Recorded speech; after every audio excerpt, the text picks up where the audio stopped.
February the 25th, 1942, sirens wail over Los Angeles, and for over an hour, the US military hurls 1,400 shells at something in the sky.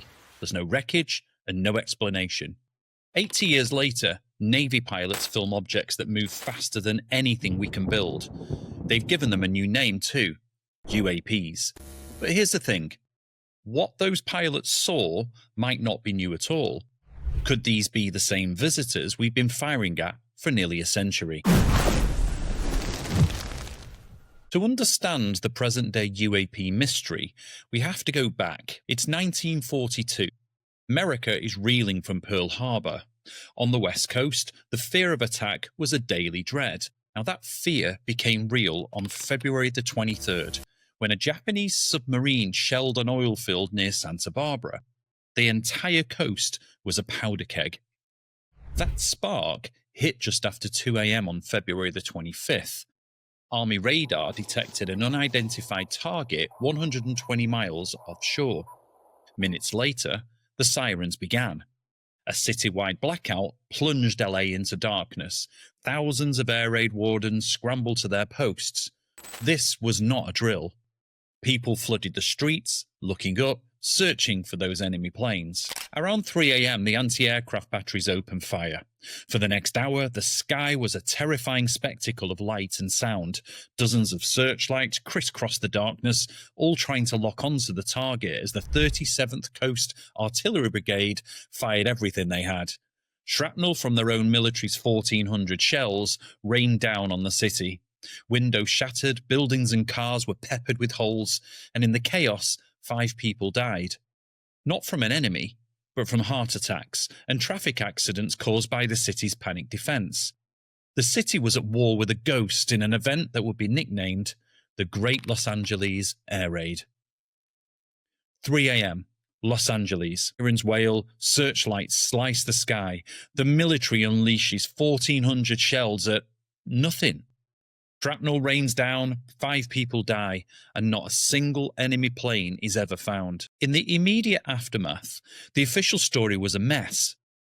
That morning, Secretary of War Henry Stimson announced up to 15 enemy aircraft had flown over the city, but with zero UFO evidence, the story changed. A few days later, Secretary of the Navy Frank Knox called the whole thing a false alarm.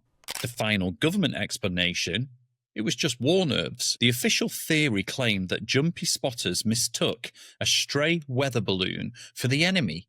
Once the shooting started, the flashes of their own shells were mistaken for more aircraft, and that's all it was. And just like that, case closed. At least for the government, anyway. It was an embarrassing blip, but for the eyewitnesses and UFO researchers, that explanation just never felt right. The questions were obvious.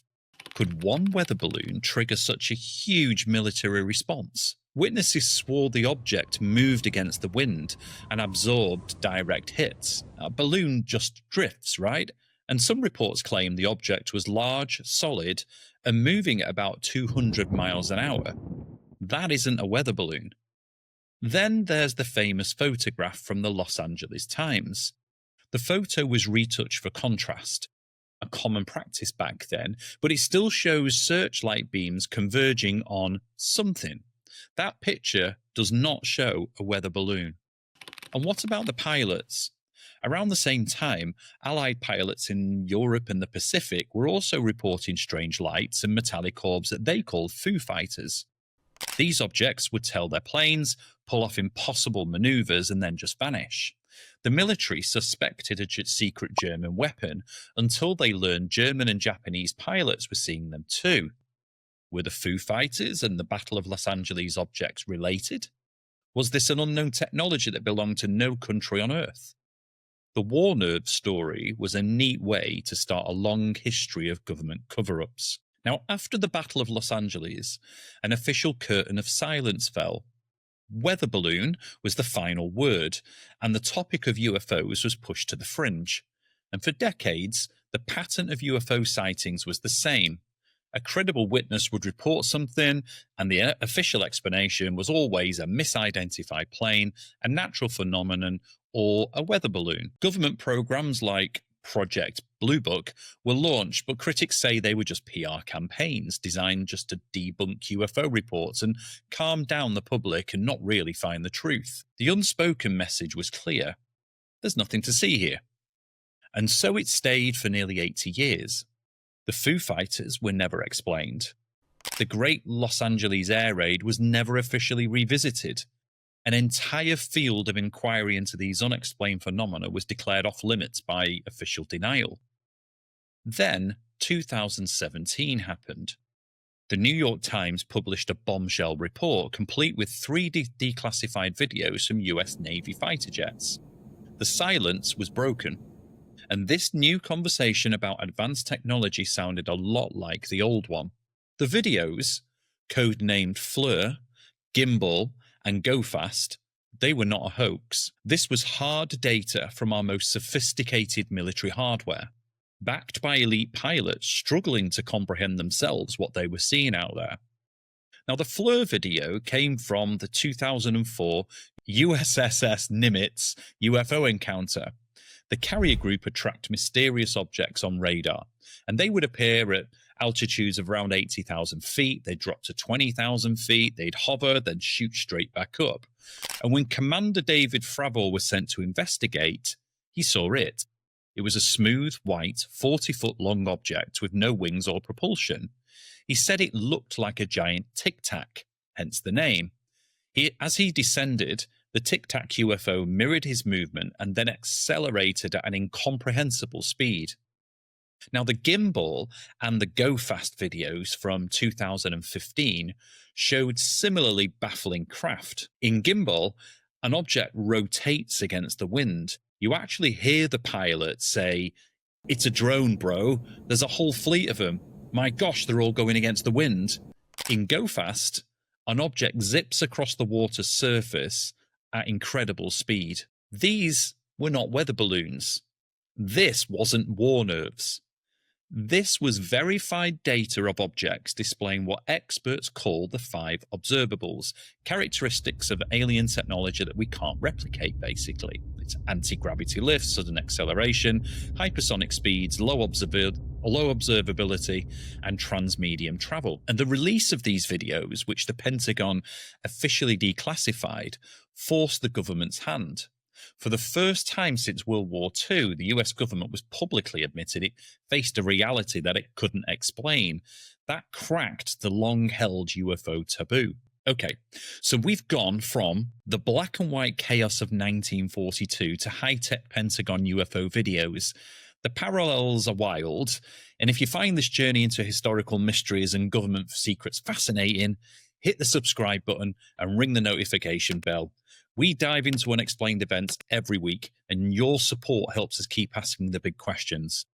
Now let's get back to these modern UAP phenomenon. Backed into a corner by its own declassified evidence and pressure from Congress, the Pentagon had to act. But what they did was a masterclass in controlling the narrative.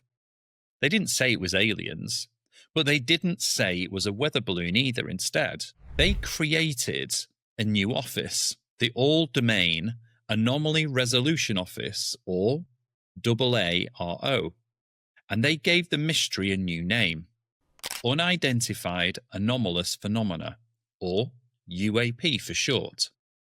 The rebrand was very smart. UFO is tied to people going around wearing tinfoil hats, right? But UAP sounds clinical and frames the issue as a national security threat. AARO's job is to officially analyze military encounter reports. Now, we've now had public congressional UAP hearings. High-ranking intelligence officials and whistleblowers have testified under oath. A US intelligence officer says America has recovered crashed UFOs, and the bodies of their pilots, his words, non-human biologics. The Pentagon denies it. So, who's telling the truth? And this leaves us asking the question, has the fundamental response really changed? In 1942, the official story was a false alarm. Today, the official explanation for the most compelling UAP cases is unidentified. The government has shifted from, we know what it was, and it was nothing, to, We don't know what it is, and that's a national security problem. Now, on one hand, that's a huge step forward towards transparency. They're openly admitting that there are things in our sky that we can't identify. But on the other hand, the ambiguity works just as well as the old denials. AARO reports repeatedly state that they have found no verifiable evidence of extraterrestrial activity. They treat it like an intelligence gap, are worried this might be advanced Chinese or Russian tech, but while also admitting that solved cases have not pointed to a foreign adversary. So we are left in an official state of limbo. It's not a weather balloon, but it's not aliens. It might be a foreign adversary, but probably not. It's just UAP. It feels like we've traded a government cover-up of certainty for a cover-up of ambiguity. Here we are, 80 years apart. Two moments in American history feel like strange bookends to the same stubborn mystery. In 1942, the Battle of Los Angeles was an act of fear against a phantom. The official story was a quick dismissal. Today, the infrared eyes of fighter jets lock onto objects that defy the laws of physics. The response is a calculated acknowledgement of the unknown. We've gone from false alarm to unidentified anomalous phenomena. Cover-up to a congressional committee on UAPs. It looks like progress. It feels like UFO disclosure. And in many ways, it is. The stigma's fading. But the fundamental question is the same one people whispered in LA in 1942. What is in our skies? The answer then was a mistake. The answer today is, we don't know. And after 8 decades, is that really a different answer? Or is it just a more sophisticated way of admitting that we're facing something beyond our comprehension? The battle is no longer fought with artillery, but in classified briefings and congressional hearings. The one thing that hasn't changed is that the public is still looking up. We're still waiting for a real answer to this enduring, unexplained phenomenon. And that brings us to the end of tonight's case. But here's the thing, the mystery doesn't end here. What do you think? Was the Battle of Los Angeles connected to the Pentagon's UFO videos, or are we looking at two very different visitors? Drop your theory in the comments, and I'll be featuring some of the best in future episodes. And if you enjoyed this investigation, make sure you hit subscribe or follow, because this is just one file from the Dark Vault. The next mystery is already waiting, and trust me, you won't want to miss it. And for those of you listening on the podcast, thanks for joining us around the fire. Until next time, keep searching for the truth.